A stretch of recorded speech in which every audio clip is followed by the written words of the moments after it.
Fique por dentro agora do que está mitando na internet. As manias das redes sociais e os Trend Topics Web Repórter. Conectado via rede digital. O rádio é notícia, com Arquimedes de Castro.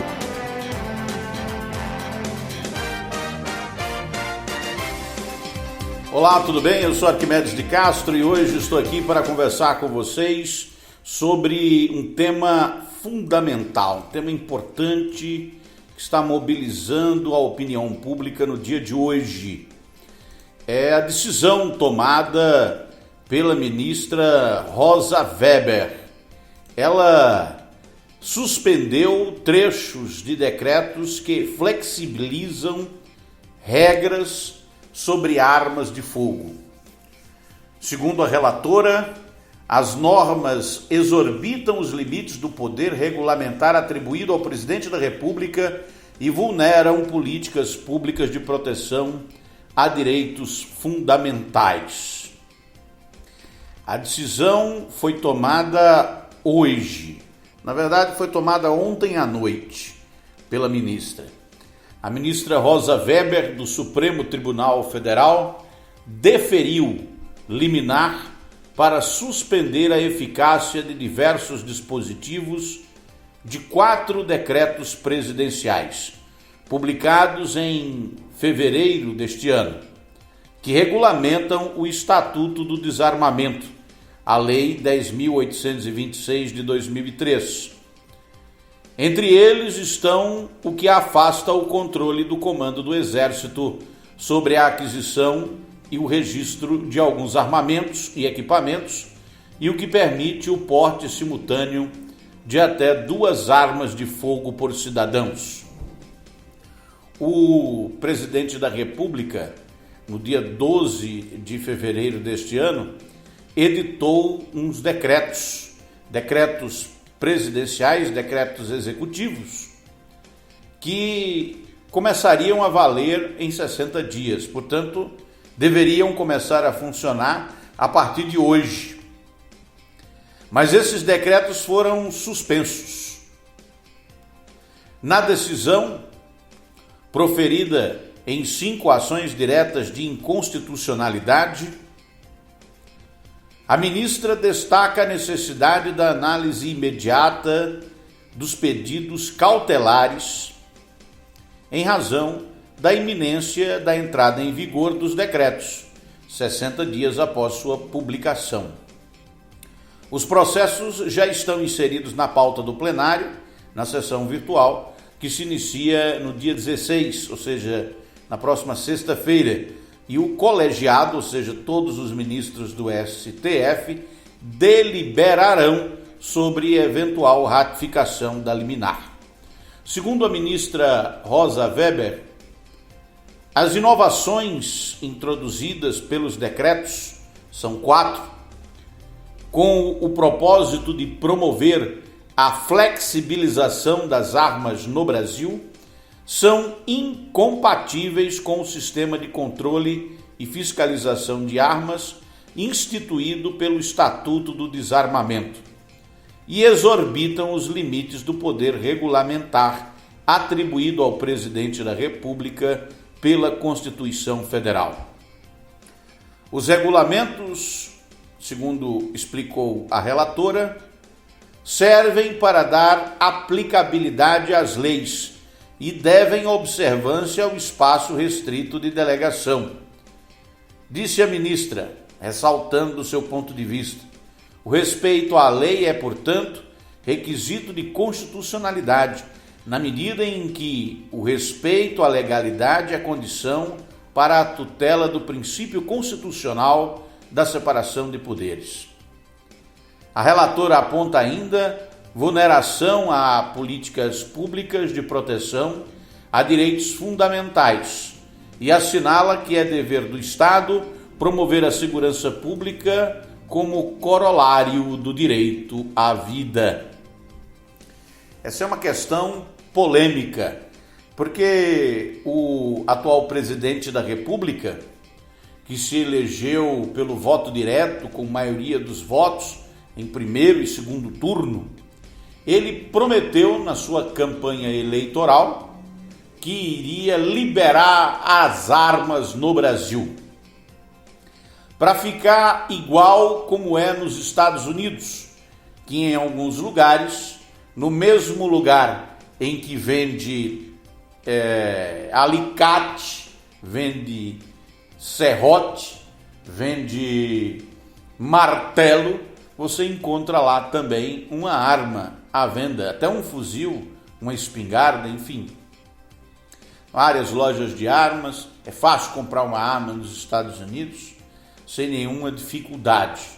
E o presidente da República do Brasil aderiu ao poderoso lobby da agência, uma agência lobista, uma associação de lobistas pró-armas que atua nos Estados Unidos e que tem muita influência no Congresso de lá.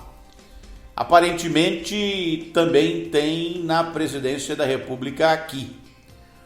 Repare que o presidente da República ele poderia ter, por exemplo, revogado o Estatuto do Desarmamento.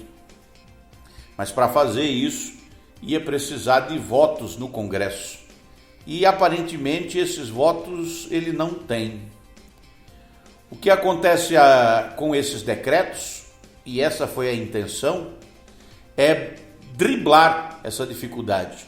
Por não poder revogar o Estatuto do Desarmamento, o presidente da República optou por anulá-lo através do uso de decretos presidenciais. A ministra Rosa Weber percebeu isso. Outro fundamento apontado por ela é o modelo contemporâneo de segurança pública que preconiza o controle rigoroso do acesso da população às armas, acessórios e munições, em razão de seus efeitos prejudiciais sobre a segurança e o bem-estar da comunidade. Disse a ministra no seu voto: inúmeros estudos, apoiados por expressiva maioria da comunidade científica mundial, revelam uma inequívoca correlação entre a facilitação do acesso da população às armas e o desvio desses produtos para as organizações criminosas, milícias e criminosos em geral, por meio de furtos, roubos ou comércio clandestino, aumentando ainda mais os índices de delitos patrimoniais, de crimes violentos e de homicídios, afirma a ministra no seu voto. A ministra está se pondo contra os decretos que liberam as armas. E aí, você acha que é preciso liberar as armas para ter mais armas à venda, que qualquer um possa comprar, todo mundo anda armado? É óbvio que uma sociedade mais armada, ela pode se tornar uma sociedade mais violenta, insegura. Confesso que já tratei desse tema sobre vários aspectos. Já defendi, inclusive, a revogação do Estatuto do Desarmamento. Mas, analisando os estudos científicos, os dados estatísticos sobre criminalidade, é forçoso se render à evidência científica dos números. Eles não mentem. Quanto mais uma sociedade tem armas, mais violenta ela fica. E repare que o Estatuto de Desarmamento no Brasil não está sendo cumprido a ferro e a fogo. Porque no começo a ideia era que ninguém tivesse arma nenhuma. E quem fosse pego com arma ia preso. Não tinha direito nem à fiança. É o que estava previsto originalmente na lei.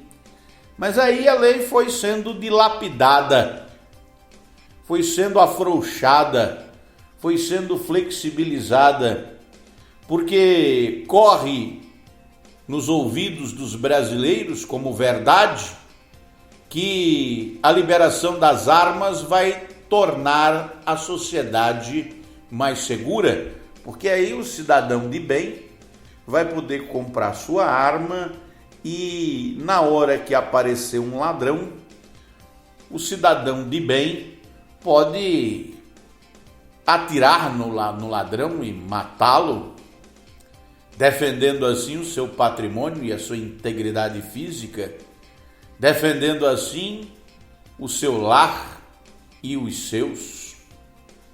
Essa é a principal argumentação. Argumentação, inclusive, reforçada por outra, que diz que os cidadãos armados não são reféns de um Estado tirano. Outros ainda dizem que ter uma arma, portar uma arma, andar armado é um direito de todo cidadão e de toda cidadã que paga seus impostos, como uma forma de legítima defesa da honra, da moral, do seu patrimônio, da sua integridade física. Outros ainda dizem que aonde tem um cidadão de bem armado, é possível que não aconteça um assalto, não aconteça um crime, porque aí o cidadão de bem reage e evita o crime. Tudo isso é só retórica, não se sustenta em nenhum estudo científico. É uma tese frouxa, apenas uma ideia fixa de que o cidadão sozinho pode dar segurança pública a si mesmo e à sociedade na qual vive. Repare que esse argumento ele é usado com muita força.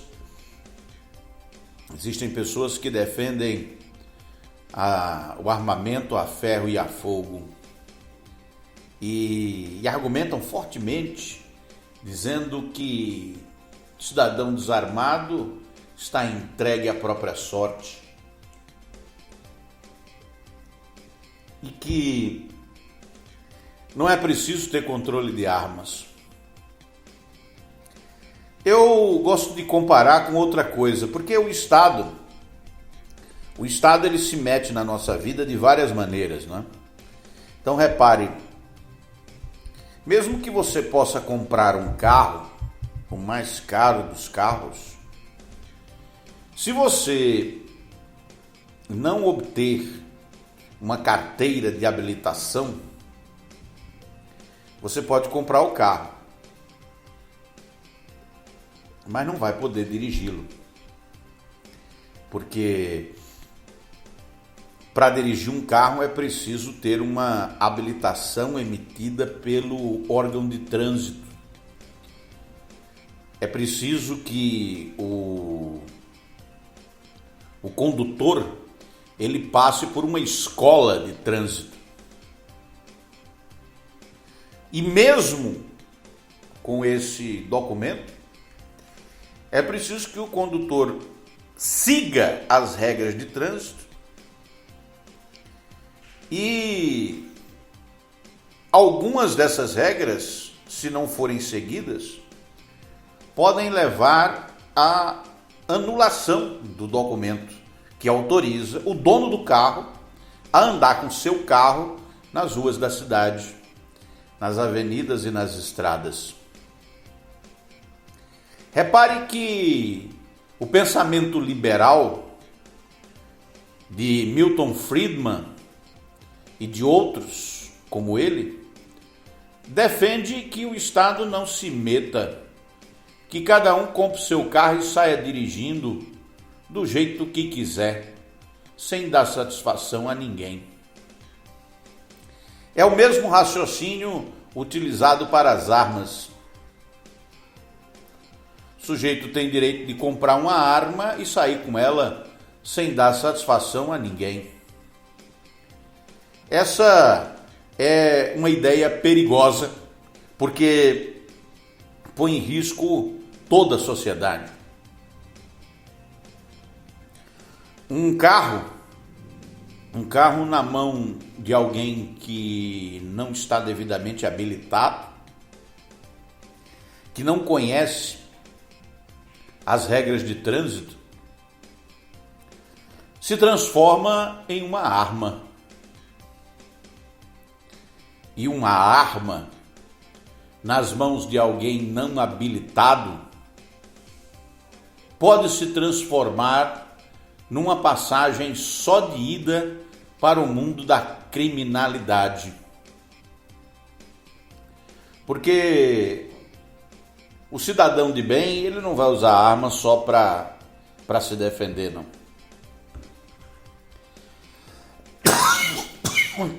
Desculpem. O cidadão de bem, ele pode eventualmente usar a arma para fazer valer suas ideias, para impor suas ideias a alguém, a sua autoridade, inclusive abusar da sua autoridade porque está armado, ameaçando a vida de outros. Além disso, nós temos um problema que é típico no Brasil: a passionalidade. O brasileiro é passional demais. Isso tem estudo científico que prova. Se desentende com alguém com muita facilidade e parte para as vias de fato com muita rapidez. O fato de existirem muitas armas distribuídas, o fato de o Estatuto do Desarmamento estar sendo fragilizado, resulta em uma série de acontecimentos que nós já começamos a ver por aí.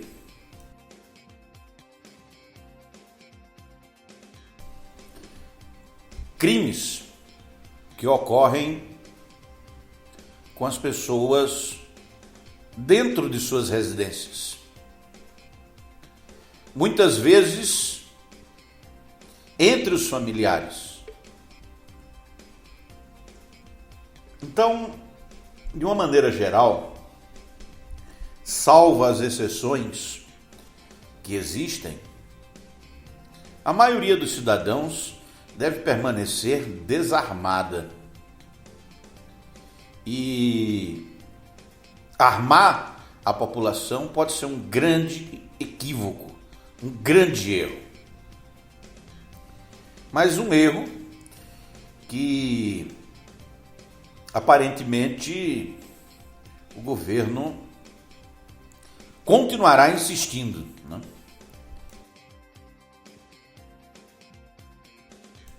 Insistirá fortemente na ideia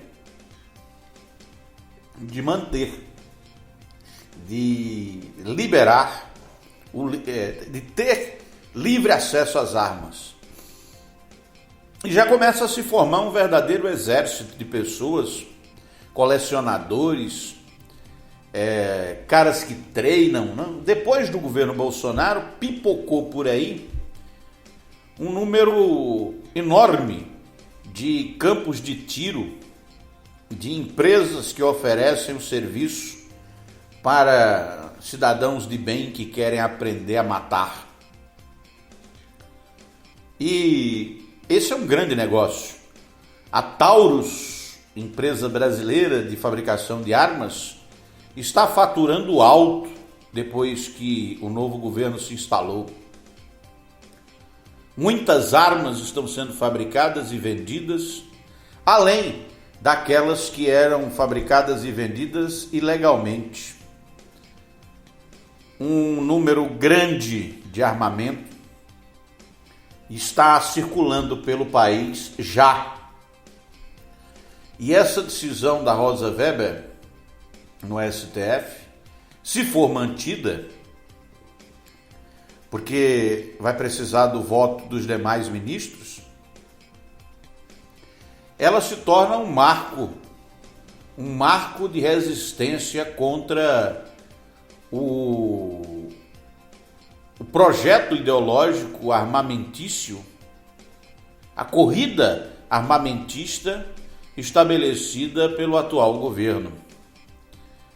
Resta saber se esse impasse terá o apoio do Congresso Nacional, porque o Congresso pode revogar o Estatuto do Desarmamento.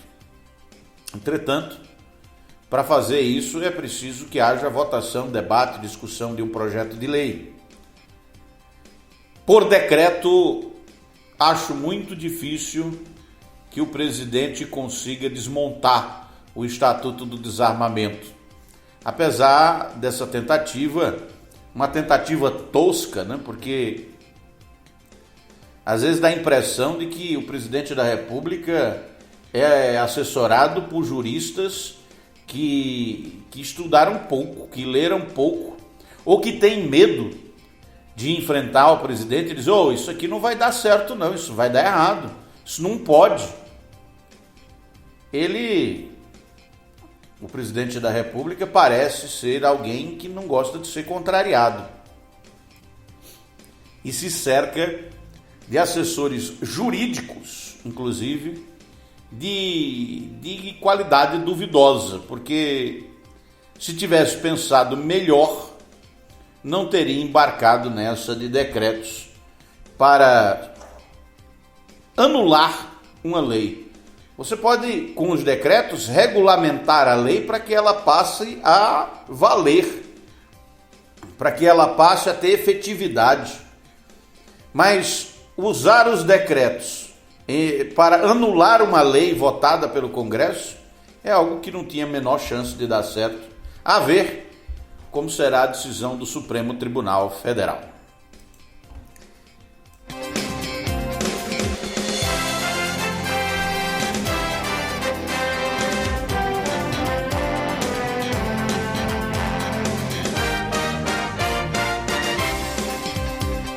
Manchete da hora: decisão sobre a CPI, que está para ser aberta no Congresso Nacional, no Senado Federal. Decisão que ainda precisa ser tomada.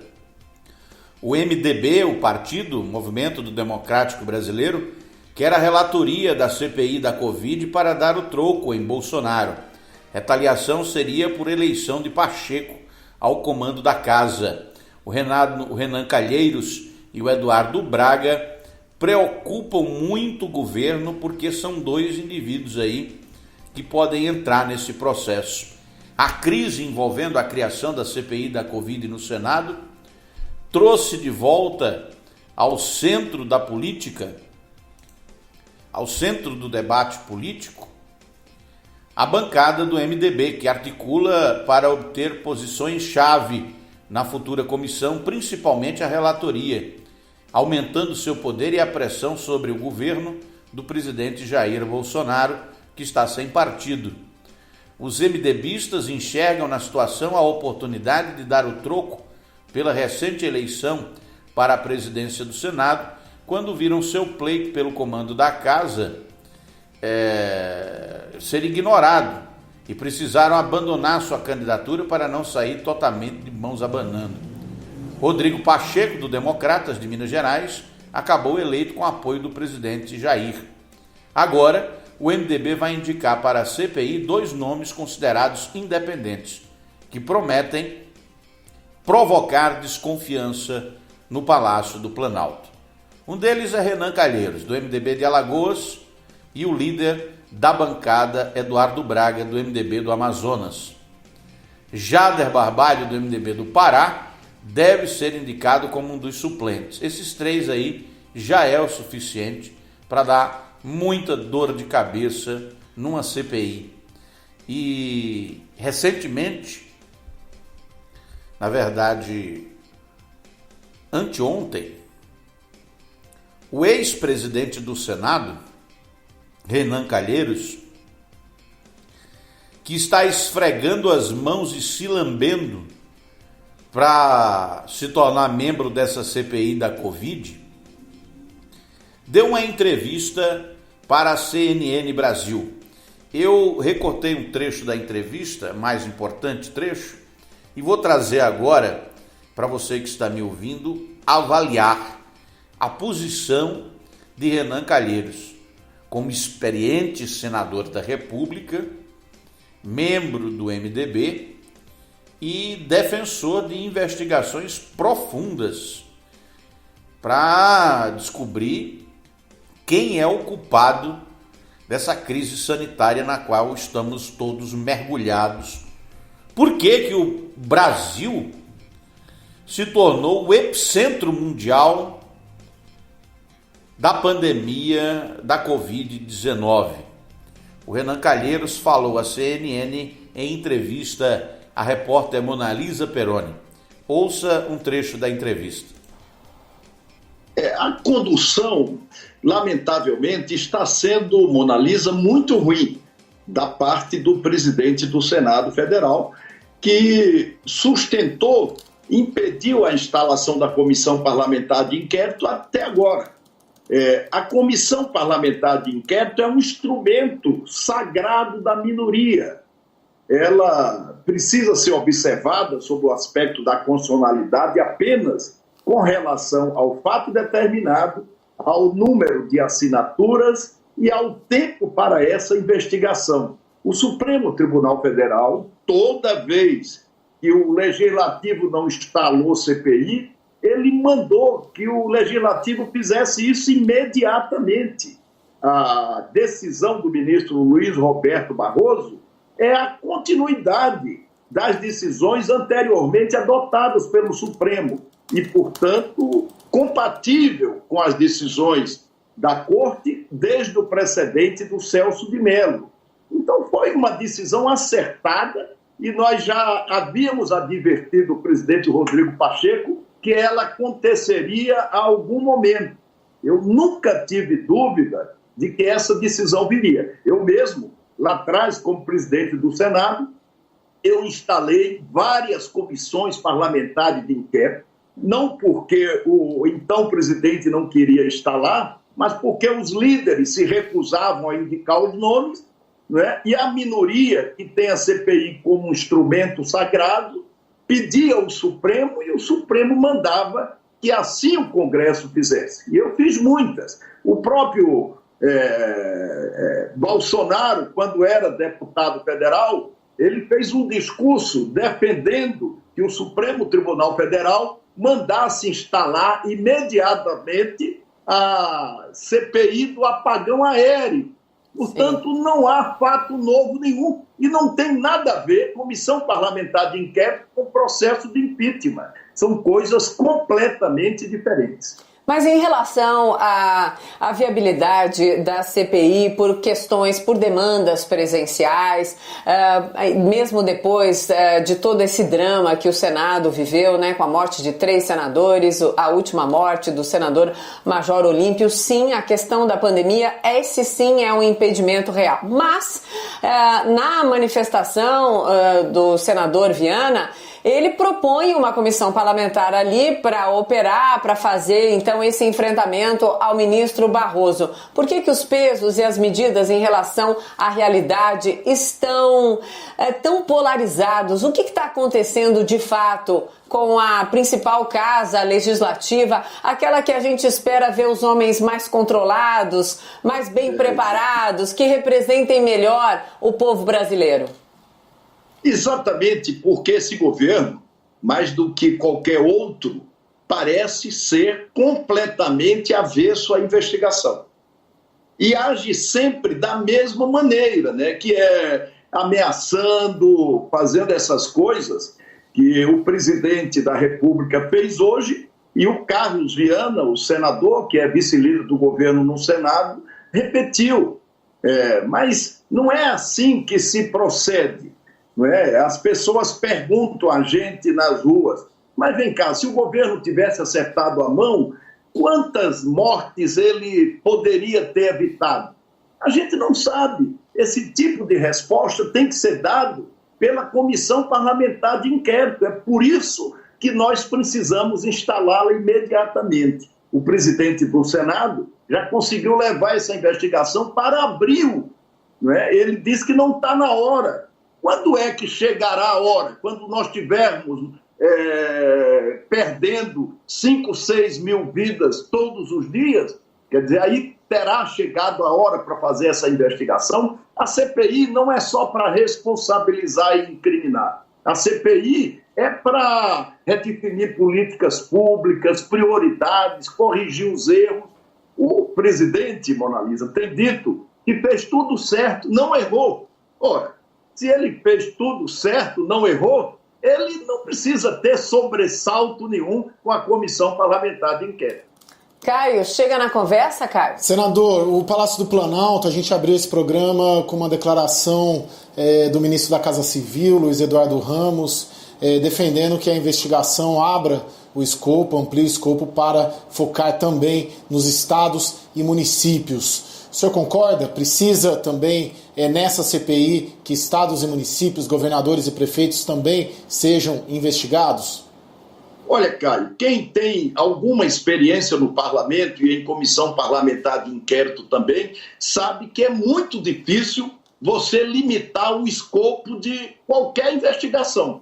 Como o objetivo da CPI é botar luz, iluminar os compartimentos escuros, né? Se esse compartimento estiver no município, no estado, não altera. Tem que ser investigado igualmente.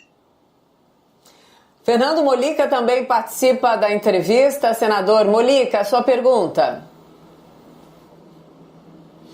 Senador, o senhor citou há pouco a possibilidade de partidos não indicarem seus representantes, partidos governistas. Há maneiras do Senado, o que isso faz, o que pode ser feito numa situação como essa?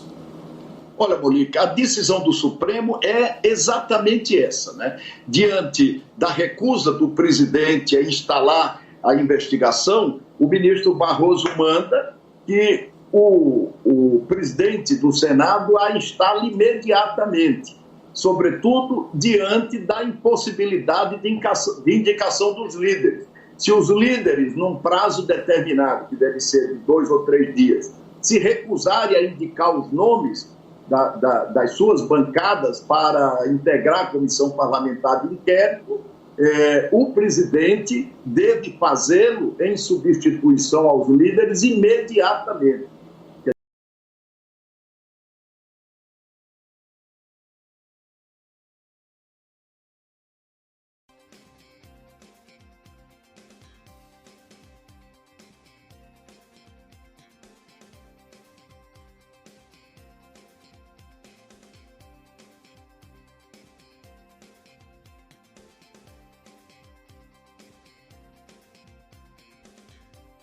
Como não dá para fazer CPI durante a pandemia?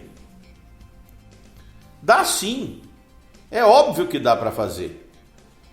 O governo federal, inclusive o próprio presidente da República, faz e já fez diversos discursos aonde defende que todo mundo tem que voltar ao trabalho, que todo mundo tem que voltar a trabalhar, que é preciso enfrentar o vírus.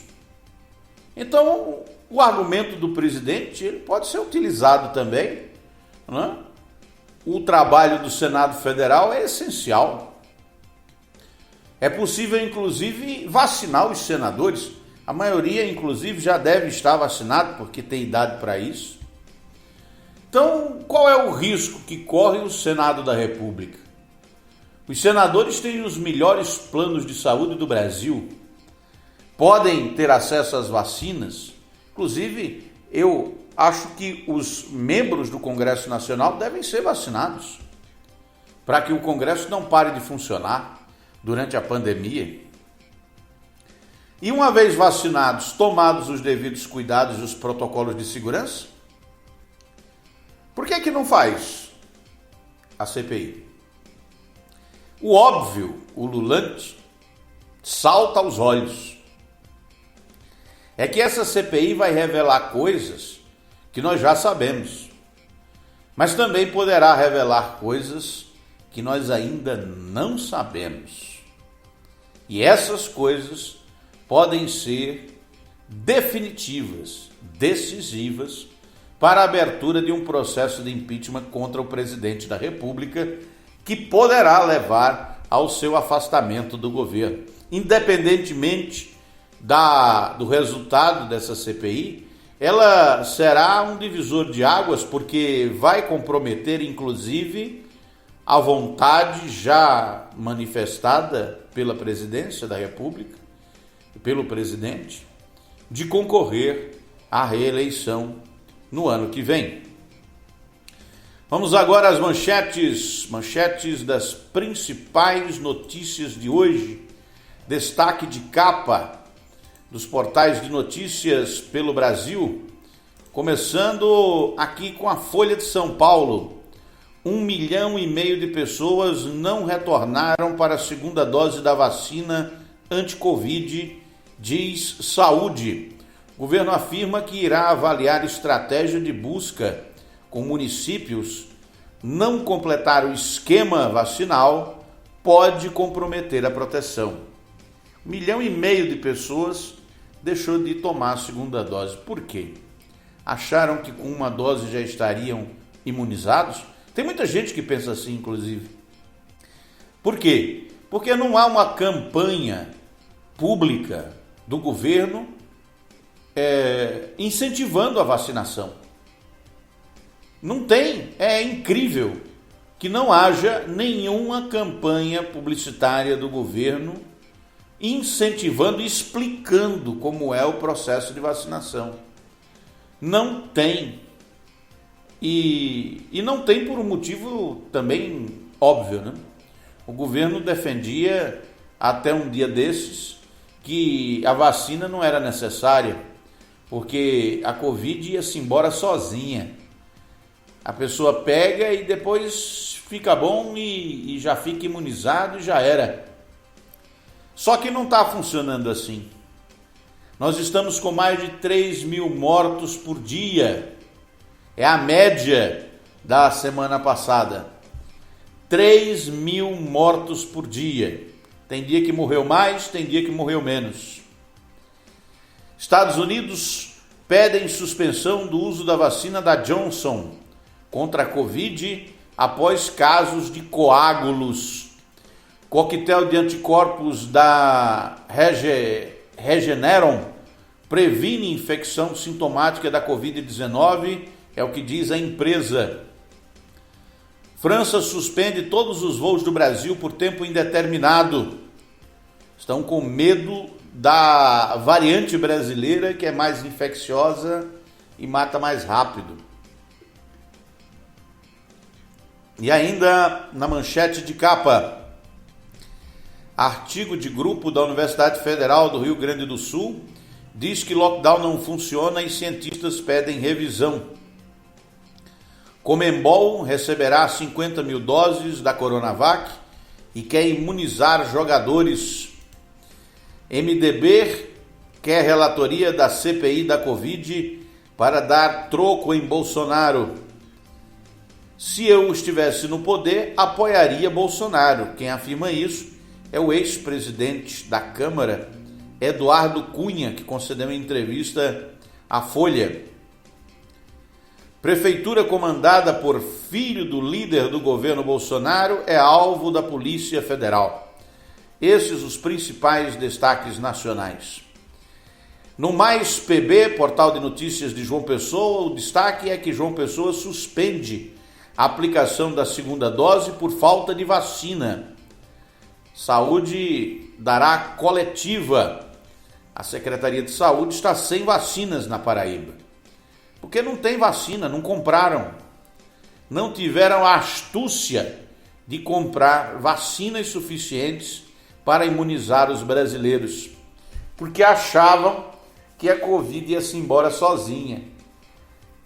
Apostaram tudo nessa ideia fajuta, amplamente rechaçada pela comunidade científica. Ainda destaque do Mais PB. França decide suspender todos os voos do Brasil por tempo indeterminado. Pfizer nega encontro com Bolsonaro e presidente chama Cajuru de mentiroso. Babá volta atrás e confirma a polícia agressões de Jairinho ao menino Henry. Prefeitura justifica tumulto em vacinação em João Pessoa. Houve tumulto, aglomeração e filas e ainda faltou vacina. Destaque de capa do Jornal da Paraíba. Local da segunda dose da vacinação contra a Covid-19 tem grande aglomeração nesta terça em João Pessoa. Mesmo com ampliação dos locais de aplicação, muitos idosos se concentraram no espaço cultural. A foto aqui mostra as pessoas muito próximas, né, juntas, aguardando para serem vacinadas. Aí complica, né? O sujeito sem estar imunizado já vai aglomerar. Secretário se desculpa por problemas, suspende vacinação em João Pessoa e pede paciência. Pedir paciência numa situação como essa, hein, secretário? Complicado. WSCom, destaque de capa. Opinião de Walter Santos, o pensamento irrequieto. Pensamento irrequieto de Heitor Cabral e o saldo de um construtor de ideias materializando-se. É uma coluna de opinião do WSCom, que inclusive mudou sua programação visual a partir de hoje. Esses os destaques de capa do WSCom. Paraíba G1 Paraíba, espécie rara de tubarão-martelo, é avistada no litoral da Paraíba. Dose da vacina contra a Covid esgotam no drive-thru do espaço cultural. Esses os destaques de capa do G1. No Paraíba Online, auxílio emergencial, Caixa paga nova rodada a nascidos em abril. No Paraíba Rádio Blog, Rede DOR avança 4% após compra de fatia em hospital na Paraíba. No blog do Max Silva, há um balanço das chuvas nos últimos dias na Paraíba e um programa que vai alfabetizar 100% das crianças na idade certa foi anunciado pelo governo do estado. Presidente do MDB diz que legenda deve apoiar reeleição de João Azevedo. O presidente, no caso aí, é o senador veneziano. Realidade PB. Auxílio emergencial é pago nesta terça, nascidos em abril. Fonte 83, Data Quality, Fonte 83. 81% dos campinenses têm boas ou ótimas expectativas sobre a gestão de Bruno nos próximos 4 anos. Destaque do portal Fonte 83.